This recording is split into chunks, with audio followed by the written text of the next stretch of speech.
What's up, guys? We're back here with Josh doing Spider-Man Into the Spider-Verse. Great movie, colorful movie. We'll talk about all the aspects we really liked, but first Josh is going to give us a little bit of a synopsis and kind of what the movie's about in general. Yeah, so this movie, as the title entails, it focuses on several Spider-Men because we get to see the Spider-Verse. Our main Spider-Man that's like the focal point of this movie is Miles Morales. And, we get a few more in there. I'm sure we'll talk about them, as we talk about the movie in general. But we get to see that the Kingpin, known as Wilson Fisk, he's actually, kind of responsible for creating this rip in space-time between all the different dimensions. And, Miles and the team of spiders got to settle it all out. And you got a diverse cast of spider people. You do. Some are black, some are white. Some are black and white. Spider Noir. That's what I'm talking about. Exactly. And then you got the anime trope with which I really enjoyed. Yeah, with Penny Parker, and then you have Peter B. Parker, which is a different form. Divorced dad Parker. Yeah, he's like in his 40s. He's not even a dad, but he is. He's the guy that didn't want to be a dad. Yeah. That's why he's having a midlife crisis. But, so, and there's a couple others like Spider-Ham, which I'm pretty sure you all know, Peter Porker. So, yeah. So, Michael, what were some of your favorite moments? This is not good because I got like a suction going on here.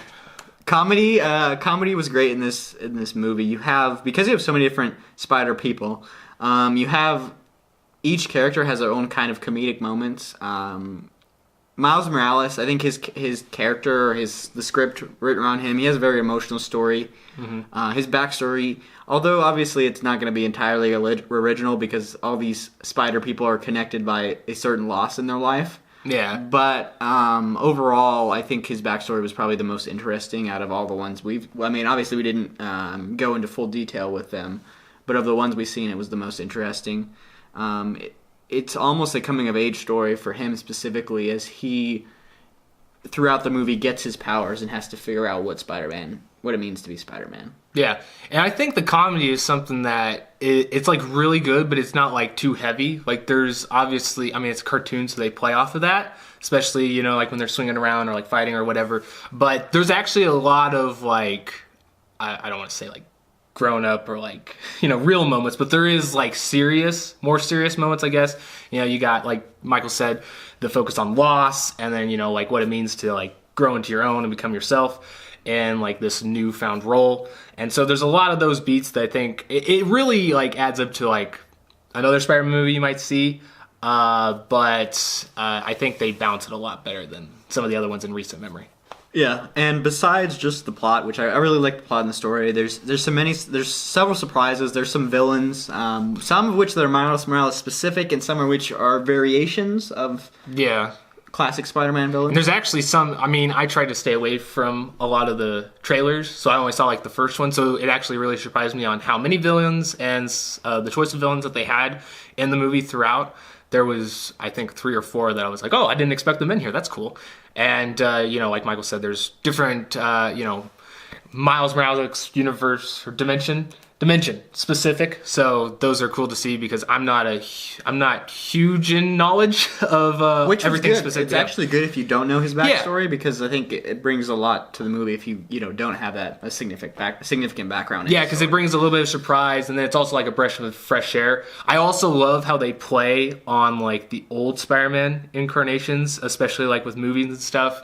We get to see, they'll like introduce like, okay, let's do this one last time. Hi, I'm Peter Parker. And then they go through like his whole thing of like what's been happening. And I also like the fact that, they have things that relate to, it's like Sony making fun of themselves because they have like the original, like the Sam Raimi Spider-Man movies that they reference. Yeah, they reference those. And that's great. It's like a subtle like connection, but also just, pleasing fans, which is great. How did you like? Because one of the things that's very unique about the visuals in this movie is even though they do have a cartoon visuals, they also have a lot of comic visuals. As even like panels, scenes being specific panels. You have the dialogue or text, the thinking bubbles. I think those are just a huge like enjoyment and like I guess people that read comics or just, I mean, I guess everybody will know like what comics kind of operate, but if you're a comic reader, I think it adds to, just more of the enjoyment, because not only do you have the style, but you have like those things matching up. Even the way they do like sound effects or stuff like that. Like there was one scene, I'm not going to get too specific, but there was like a fight scene where something, I think it was like a crash or like somebody got punched and they had like the little comic like scribbled of like the sound of like pow or like zip or something like that. And so that was really cool seeing. And I think this is probably the most unique in terms of its visual style. Because I've seen some that have kind of like this weird shading, like, or like drawn shading aspect, but I don't know if I've seen it quite like this. Yeah, I really liked the characters in motion was really great. Mm-hmm. Sometimes when you have a unique art style, you have it look great when it's still, but not when they're, fighting or anything like that. But I liked everything throughout. And I think the art style matched the tone of the movie. For example, I think sometimes if you have cartoon-like art styles in some of like the Batman movies, but you have a super serious tone, it's kind of like there's some dissonance there where we're taking ourselves super seriously, but we also have like the cartoon art, which is fine, but I think it's better when they match up perfectly like it did for this one, where you have vibrant colors and a vibrant story. And it's really crazy how well they were able to do it too, because like at night, sometimes like in animation, like when it's supposed to be night out or like in a city, it doesn't really give you a really lively feel or realistic feel. It just feels really flat. But this one felt like it had a lot of depth to it, specifically with the colors. I don't know about you if you found that cool, but I thought it cool. Like when they're in the city and they have the lights, it really just brought an extra pop to looking at it. How do you feel about one of my favorite elements of this one, the soundtrack? Soundtrack was actually really great.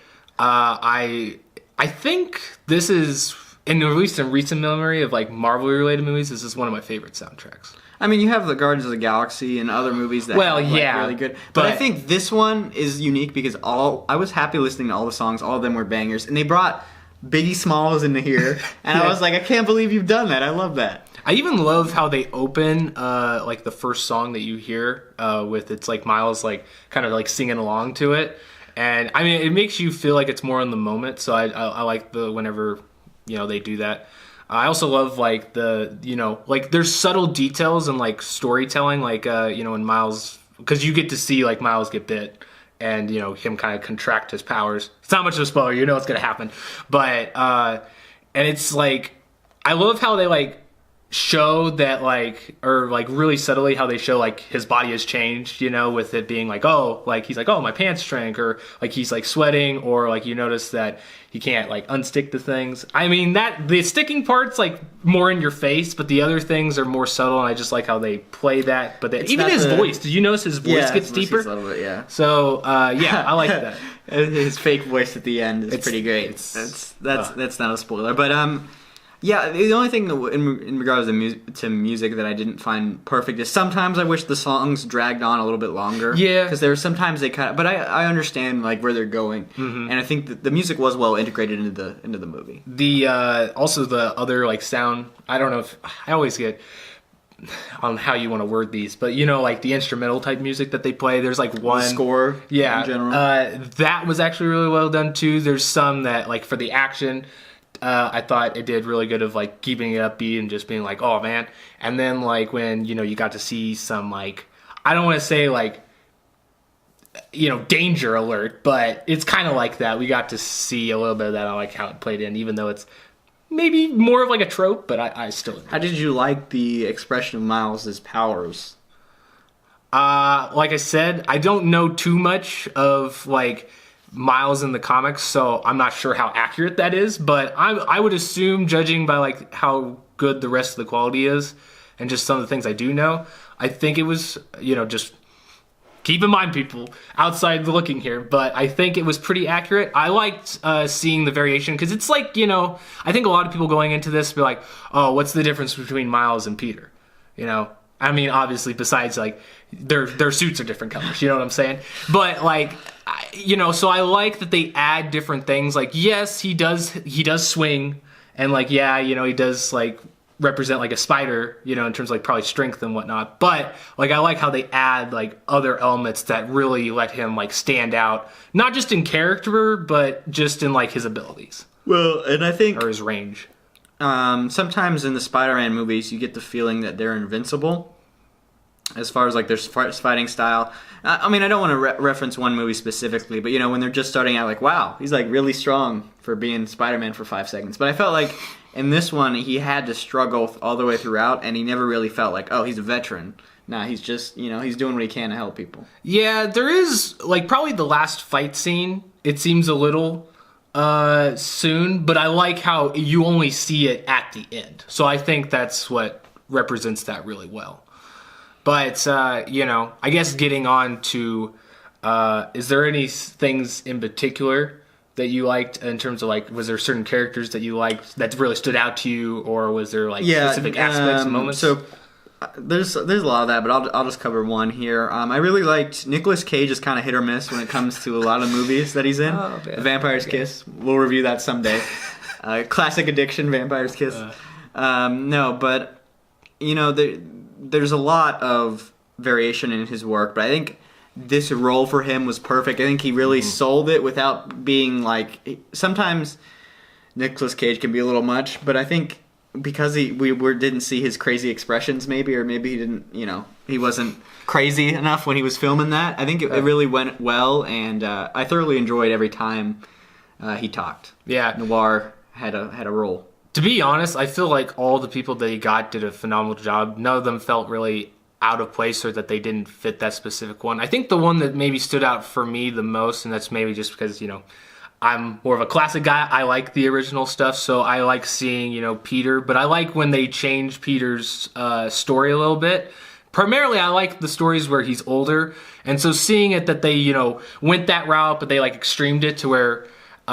he's like in his 40s. I feel like that's a version we haven't seen a lot of, if at all. And so I think that was probably the most hilarious part and like the most enjoyable, just seeing like all the variations. And I really liked every scene with like him interacting with Miles. I loved their balance. Yeah, no, I think the mentorship there is really great. I did like, there's one villain reveal that I didn't really expect, and I liked as well. You get to see one extended scene in a forest as the spider people are escaping, and I really liked how they used that, and then they introduced a new character there as well. So I really liked that scene and that villain. I think it was I was glad they were in there. So, is there any downsides to this film? To you, I feel like it's hard to develop that many characters. I feel like they didn't try too hard, but I didn't really have an emotional connection to some of them. Yeah. Some of the 6. I think, like, there's some characters in there just because it's like they're trying to be a Spider-Verse, and they're like, 3, is that really enough? Let's put more in there. But I do like how they didn't focus... I don't know, like, I feel like the title, you would expect that there's more development, but at the same strength, it's more of like a Miles Morales Spider-Man movie than it is a Spider-Verse movie. But it's kind of like they're trying to use one movie as a focal point for 2 separate, movies down the road. But with that being said, I think it worked for what it was. I think the only things that I had issues with were just minor things, like like the plot. It's a little basic. It's a little simple, but it is relatively a kid's movie, so I kind of forgive that. It's not Incredibles too simple. Yeah, it's better than that. But it's still something I was like, I wish there was another twist to this, but it didn't happen. But I wasn't too disappointed with that. The only other thing that I can really think of that I kind of disliked was, just minute things with some characters. Like, for instance, like, I really hate that Kingpin is always portrayed as this, like, superhumanly strong guy. Because, I mean... He's like the pinnacle of the human race in terms of like being strong, but he's not superhuman strong. Like, and they always picture him like going toe to toe with Spider-Man. And I mean, yeah, Spider-Man has trouble like escaping him, but it's like, they had like a scene where he's like breaking like sides of buildings. I'm like, not really that accurate, but I'll allow it for the sake of it being a cartoon. What's your rating? There's a couple others, but it doesn't matter. What's your rating? Tell me it. Tell me your rating. What's your final verdict? I think even though it has a few minor things, it's got so many good things going for it that it made it one of the most enjoying movies out of the year that I've seen. So for that, I have to give it an FFA. I just really think it's a fun ride. That it's like it's marketed towards kids, so it's a family movie that you can see with everybody. But it's a movie that if you're a Spider-Man fan or you just like comic stuff in general, you can really watch this like no matter what age you are. Yeah, I think it's not necessarily a kids movie. It has a wider demographic. It was really well made, and I would give it an FFA as well. It's a good movie, and you should check it out. Product placement everywhere. Yeah, let's just say that. Exactly. Sunflowers.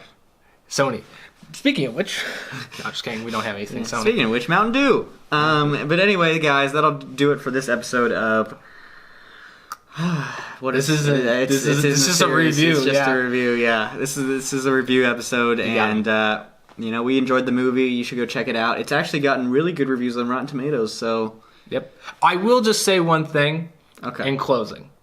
For all you people out there that might think that this is that these good reviews are coming as like the second coming of like a Black Panther, I will tell you, I didn't like Black Panther that much. I think it was an alright movie, but I think it got highly overpraised. This is a movie that I think... At least in my opinion, obviously these are all subjective, but I think this one was better made and everything that they set out to do. Post Malone's in it. That's all you need to know.